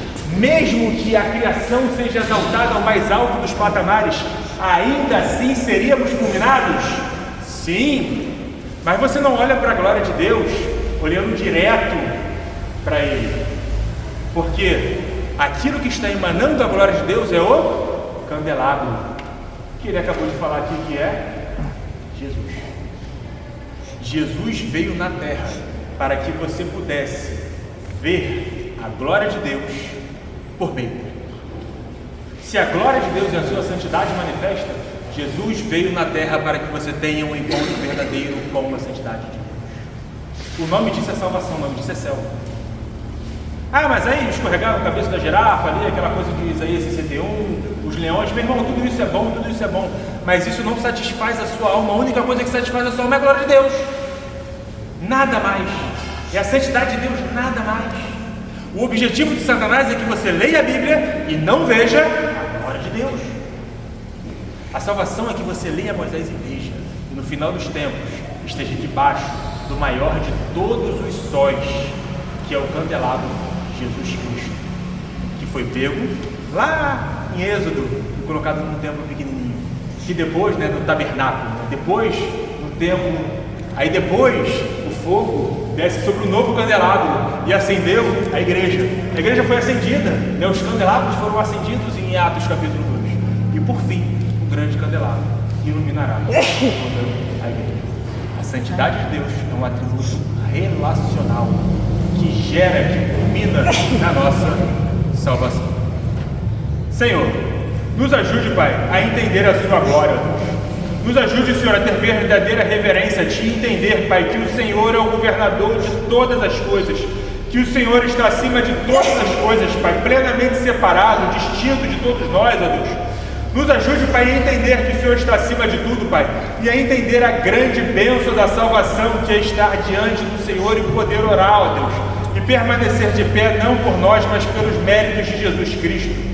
Nos ajude, Senhor, a entender aquilo que Jesus fez por nós, a cruz, e que a cruz entre no nosso coração de uma vez por todas, Pai, para que a gente seja verdadeiramente salvo e possa ver e desfrutar da sua glória. Em nome de Jesus. Amém. Dúvidas? Não precisa ser do texto, fala. A questão da glória de Deus, quando acontece com Moisés, de Deus ele passar na frente de Moisés e Moisés acabar vendo as costas de Deus, como é que funciona? E Moisés depois ficou com o rosto reluzente. São duas dúvidas. A primeira dúvida é se essa revelação é diferente das outras. Por exemplo, Isaías não ficou com o rosto iluminado. São revelações diferentes, ou Deus quis que somente Moisés tivesse o rosto iluminado? É uma pergunta muito boa. Por que Moisés, quando estava diante da glória de Deus, saiu com a cara brilhando, enquanto que Isaías, Paulo, João, Ezequiel viu o trono de Deus, eu vi o trono de Deus, ele viu o trono de Deus, não saiu com a cara brilhando? Por quê? Oi? Também, relação progressiva também. Mas o ponto principal aqui é o seguinte, Moisés era o mediador entre Deus e os homens. Moisés, ele via a glória de Deus, e quando ele via a glória de Deus, ele tinha que passar esta glória para as pessoas. E aí, quando Deus coloca a sua glória no rosto de Moisés, que é o mediador, ninguém aguenta. E Moisés teve que usar o quê? Um véu para tapar. Ou seja, o que ele está demonstrando ali é que Moisés ele tem um encontro com Deus, ele recebe da glória de Deus, a sua face brilha, e quando ele olha para o povo não consegue contemplar a mediação de Moisés. Por isso que Moisés tinha que andar com a face coberta. E é nesse contexto que está o texto de Coríntios que a gente acabou de ler. O texto de Coríntios é justamente sobre isso, que a face de Moisés está coberta. Então o que não é visto? A glória de Deus. E logo depois do capítulo 4 ele falou o seguinte: mas em Cristo o véu é redimido, porque Jesus é o novo mediador. E aí a gente consegue contemplar a glória de Deus, aonde? Na face de Cristo, coisa que não era possível contemplar com Moisés. Por que Moisés brilhou e os outros não? Porque Moisés era o mediador da aliança entre Deus e os homens. Enquanto que Isaías não era mediador da aliança, Paulo não era mediador da aliança, O papel do mediador é trazer a glória e mostrar para nós. Mas, apesar de ter feito isso, ele não foi capaz de fazer. Era necessário que o verdadeiro Deus viesse e mostrasse a sua glória em sua própria face. Ok? Fala. Depois de tudo que o senhor falou sobre fogo, em Mateus 3, o Batista vai falar que batiza com água, mas virá aquele que batizará com Espírito Santo com fogo. Esse com fogo, em todo Mateus 3, é utilizado no sentido de condenação. Essa parte especificamente também, o batismo com fogo, é algo espiritual, como em Pentecostes, ou é condenação? É uma pergunta muito difícil, né? É difícil responder a pergunta em 2 minutos. Eu vou te dar uma resposta em 2 minutos, mas talvez não contemple toda a profundidade da pergunta, né? Chega João Batista e diz assim, ó, o machado está posto à raiz da árvore. Aquela que derramou as frutas será cortada e lançada no fogo.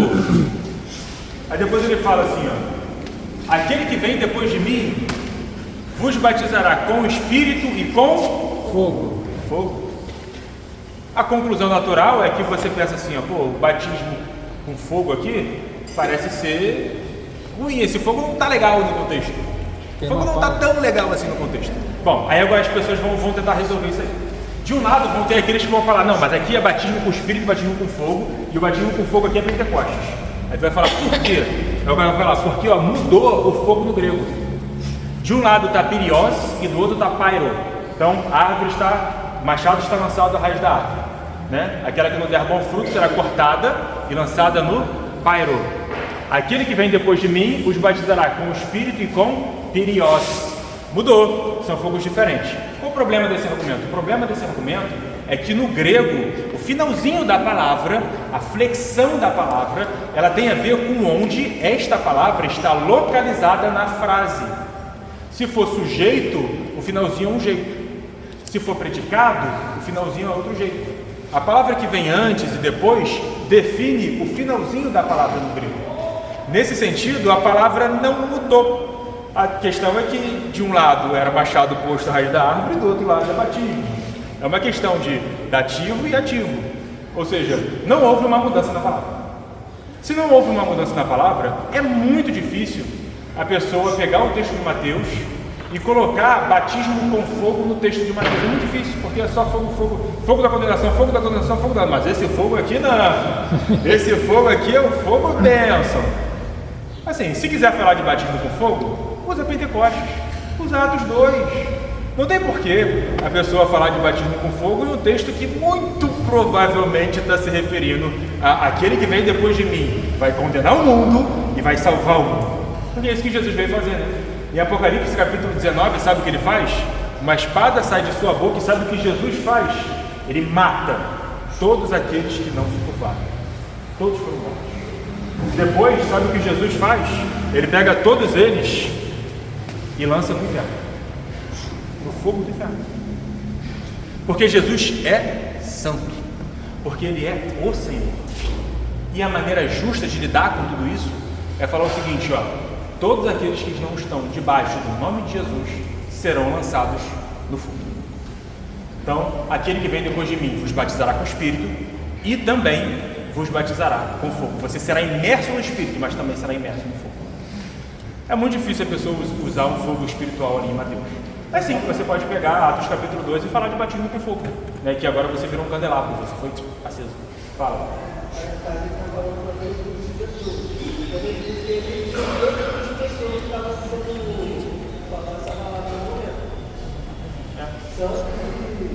Tinham santos e ímpios ali, né? Os fariseus.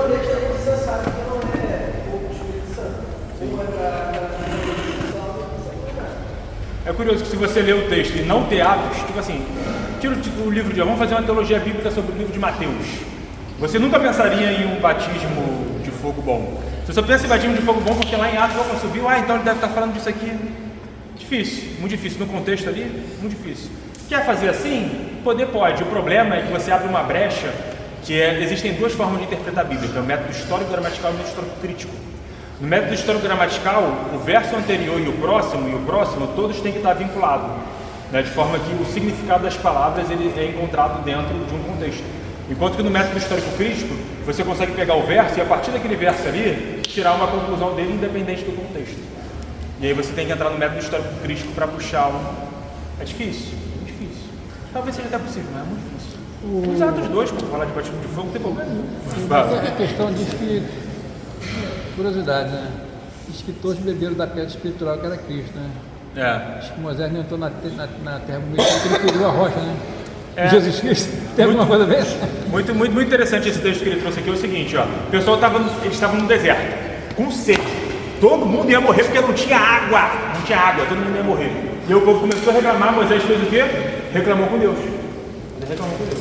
Você vê que Moisés também era pecador, né? Também era pecador. Aí Deus falou o seguinte: Moisés, pegue a vara do juízo. Moisés pegou. Moisés, fique diante do povo. Moisés ficou. Imagina a cabeça de Moisés. Vai condenar o povo agora. Agora o povo vai entender que Deus é Deus. Moisés erga a vara do juízo. Lembra quando a vara do juízo estava erguida contra os filisteus? Quando estava erguida, ganhava a batalha. Quando abaixava, a batalha ia perdendo. Erguia, ganhava a batalha. Ergueu a vara da justiça e desça ela sobre o povo? Não, desça ela sobre a rocha. Em vez de bater no povo, bateu na rocha. O que saiu? Água. E o povo foi salvo. Moisés, Moisés não aceita. Moisés, infelizmente, pecador como todos nós. Mas Paulo, quando foi falar dessa passagem, falou assim, ó: todos eles beberam da água espiritual que saiu da rocha. Essa água é Jesus Cristo. O povo deveria ser condenado e ele não foi condenado, porque a condenação caiu sobre a rocha. E dessa rocha saiu a água. Paulo olha e fala: ó, isso aí é a representação disso aí é Jesus. Ele está mostrando aquilo que Jesus fez por nós. E aquela passagem também que Moisés estava no monte lá, que fica atrás dessa rocha, é Jesus também? E Deus, como se fala que Deus sempre usa a rocha para representar, né, Jesus no Velho Testamento. Não, a rocha ali era só uma fenda. Não, uma fenda mesmo. Era só uma fenda. A dúvida é se a fenda que Moisés se escondeu é a mesma fenda que estavam escondido Elias, quando Deus apareceu no sussurro. Mas aí já é outra história. Mais alguma dúvida? Fale.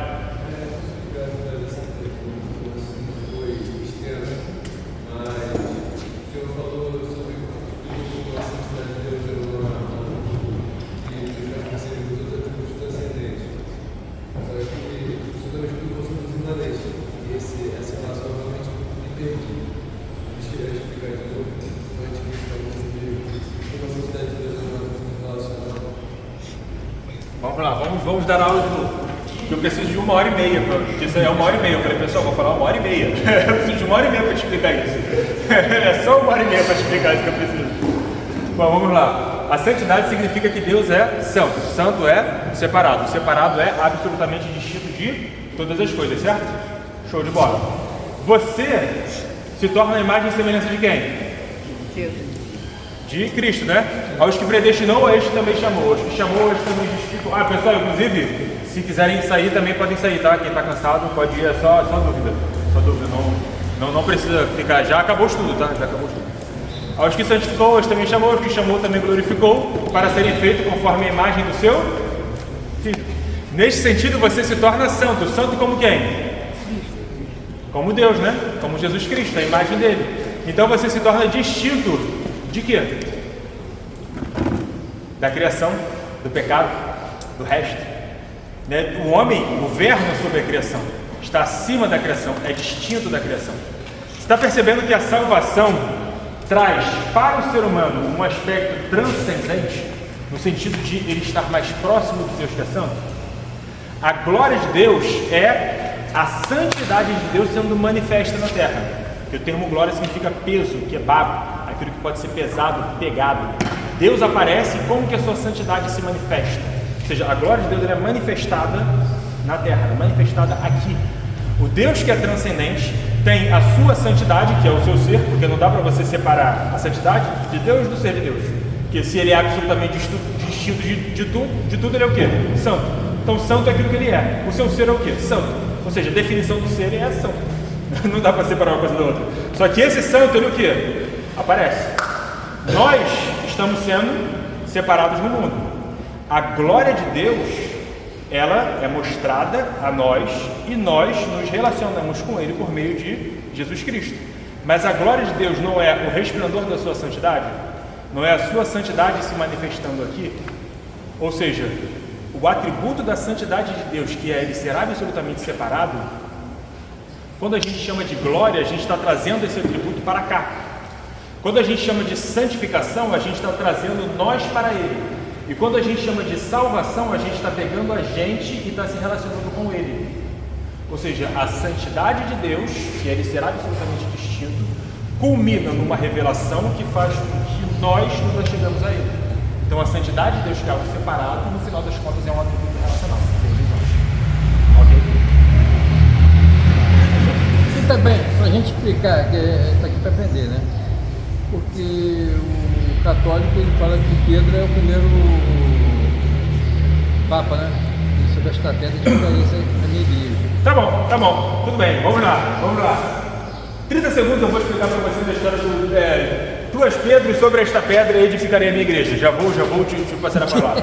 Veja, tu és Pedro, sobre esta pedra edificarei a minha igreja. Ele olha para Pedro e fala o seguinte: Pedro, tu és Petros, no grego, que significa pedrinha, fragmento de pedra. Sobre esta, Petra, mudou. Aí tu falou, mudou o final, então é só a diferença do local da palavra? Aqui mudou a palavra, meu amigo. Antes era Petros, pedrinha, fragmento de pedra. Agora se tornou Petra, rocha. Pedro, você é um fragmento de pedra. E sobre esta rocha edificarei a igreja. Parece que Jesus não está bem se referindo a Pedro quando ele fala isso. Depois ele fala assim, te darei as chaves do reino dos céus. O que abrir na terra será aberto no céu. O que fechado na terra será fechado no céu. Veja, no livro de Atos, você vê que quando os gentios se converteram, quem foi pregar para eles? Pedro, Cornélio, lembra? E o próprio Pedro depois se assustou, porque com a pregação de Pedro, o que aconteceu? O Espírito foi dado aos gentios. E aí Pedro fala, nossa, caramba, o Espírito também é dado aos gentios. Quando os prosélitos se converteram, quem foi que pregou sobre eles? Pedro. Quem estendeu a mão sobre eles? Pedro. Veja, a salvação estava dentro do povo de Israel, salvo as exceções de Ruth, mas a salvação era para o povo de Israel. E agora na nova aliança a salvação é para todo o povo, língua e nação. Então a salvação é para o povo de Israel. Mediante o ministério de Pedro, quando Pedro pregou para os prosélitos, o que aconteceu? O Espírito desceu. Quando Pedro pregou para os gentios, o Espírito desceu. Pedro foi o meio utilizado por Deus, Pedro e João, porque estava sempre os dois. Foram, no plural, o pessoal fala muito Pedro, foram os meios utilizados por Deus para que as chaves dos céus se abrissem também aos gentios. De fato, em certo sentido, Pedro tinha a chave do reino dos céus, e aquilo que ele abriu realmente foi aberto na terra. Ou seja, por meio do ministério de Pedro, o que aconteceu? Os gentios entraram na igreja. Neste sentido, talvez Pedro pudesse ser uma rocha no qual a igreja foi edificada, apesar do grego deixar muito mais provável que a rocha é o próprio Jesus. E o próprio Pedro, já para não deixar dúvidas, no livro de 1 Pedro fala, aquele que é a rocha da igreja, Jesus. Então, a rocha parece que é Jesus. As chaves dos céus têm a ver com o ministério apostólico de Pedro. Inclusive, depois de Pedro vem um homem chamado Paulo. E os discípulos de João Batista receberam o Espírito por meio da pregação de Paulo, e não por meio da pregação de Pedro. Parece que Paulo também utilizou um pouquinho aí dessa questão. Mas fato é, isso não tem absolutamente nada a ver com o papado. Nada a ver com o papado. O papado não tem nada a ver com isso. O papado é que Pedro é um líder da igreja e aí ele fez a sucessão papal para outro papa. E isso aí não tem lugar nenhum das Sagradas Escrituras. Quando eu digo nenhum, é absolutamente zero, zero mesmo, tipo, nenhum. Você vai encontrar isso depois, talvez, em Irineu de Lyon, lá no século III. Só que não dá para ter certeza que é um papado como você acha hoje. Na verdade, o papa como você vê hoje, meu irmão, é lá do século VIII, do século IX. Na verdade, grande parte dessas crenças católicas, elas vieram surgindo ao longo do tempo. Maria também, sabe a transubstanciação, a ceia católica? Quem inventou a transubstanciação foi um homem chamado Hugo de São Vitor. Ele acreditava em 15 sacramentos, o católico hoje acredita em 7. E aí ele inventou essa ideia de transubstanciação no ano 100. Só que aí teve uma discordância, Pedro Lombardo discordou dele, inclusive Lutero seguia Pedro Lombardo, e aí não aceitou. E aí só lá Tomás de Aquino no ano 1200 que foi fazer essa consubstanciação da ceia. Porque às vezes os católicos chegam e querem passar essa ideia, nós católicos existimos desde sempre, vocês evangélicos seriam de nós.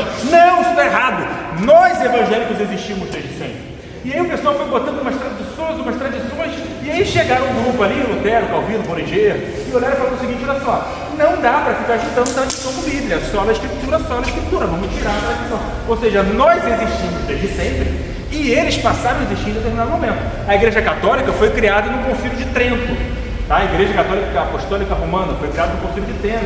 Ela é mais moderna, no sentido militar, né? Ela é mais jovem do que a Igreja Evangélica, porque primeiro teve a ruptura, primeiro teve a Reforma Protestante, depois teve o Concílio de Trento e a criação da Igreja Católica Apostólica Romana. Então, na verdade, eles são mais jovens do que a gente, mais modernos do que a gente, e então contando uma história ladainha aí de que eles existiam desde sempre e nós somos os protestantes. Qual é a sua dúvida? Você estava falando, quando você respondeu a ele, sobre essa diferença do ser humano e a criação. Durante a sua fala, você usou o texto de Isaías e fala sobre a questão dos serafins, tem essa distância e esse temor em relação à glória e à presença de Deus. E que quando Jesus vem, a gente meio que se aproxima e é possível ter essa relação. Tá certo até aqui? É assim, sim.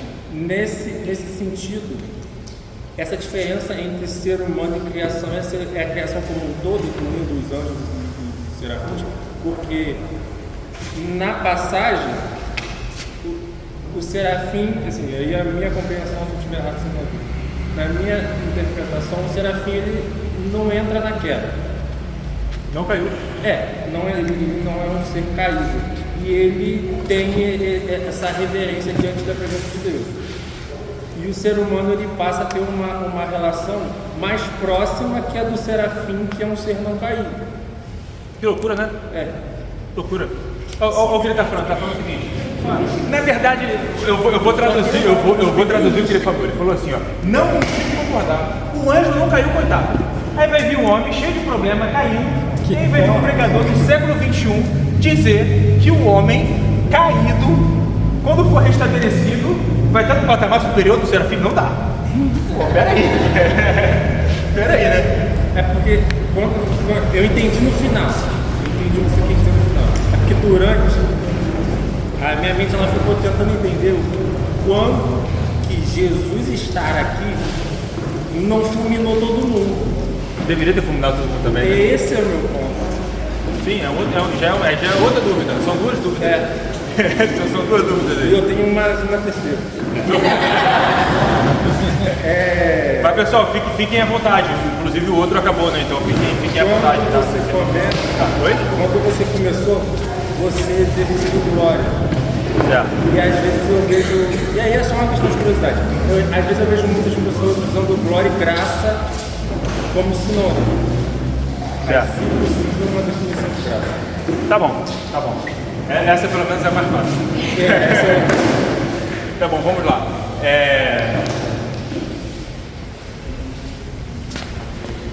Gênesis 1. Aí fala assim, ó. E disse Deus, haja luz, e houve luz. Lá em Gênesis 1, 26. Então disse Deus, façamos o homem conforme a nossa imagem, conforme a nossa semelhança. Domine ele sobre as aves do céu. Então, olha só a construção do hebraico. E disse Deus, houve luz. O que aconteceu? Houve luz. E disse Deus, separe o firmamento. Do que aconteceu? Separou o firmamento. E disse Deus, aconteça X, acontece. E disse Deus, aconteça Y, acontece. E disse Deus, façamos o homem conforme a nossa imagem e semelhança. Aí vai acontecer. Ele diz assim, ó, domine o homem sobre os peixes do céu, sobre a areia. Ou seja, a imagem e semelhança, o resultado do homem ser feito a imagem e semelhança é que o homem ele está governando sobre todas as coisas. O termo imagem do hebraico é tsalem, né? Que sabe quando a pessoa botava a imagem de um deus pagão, né? Deus, era uma tsalem de Zeus, que representava Zeus. Tsalem é um representante. E as pessoas se ajoelhavam para aquela imagem de Zeus ali, aquele pagão, em suma. Tsalem significa representante. Ou seja, por que o homem governa e domina? Porque o homem tem poder? Não. Porque o homem é alto, sublime e não. Deus governa e o homem está governando porque ele representa Deus na terra. O termo demut, em hebraico, ele tem a ver com a característica do ser. Então veja, Deus é santo, nós tornamos separados de santos. Deus é amor, nós passamos a amar. Né? Deus é justo, nós praticamos a justiça. Né? Façamos o homem como nós para que nos represente. É a mesma coisa de dizer, façamos o homem conforme a nossa imagem e nossa semelhança. Você ser parecido com Deus é representado. Show? Quando veio a queda, o que aconteceu na queda? O homem, ele caiu. Não caiu? E aí Adão, quando ele pega a árvore do conhecimento do bem e do mal, que é a árvore do relacionamento entre o bem e o mal, do hebraico a palavra conhecimento aí é a mesma palavra para relação sexual que acontece entre marido e mulher.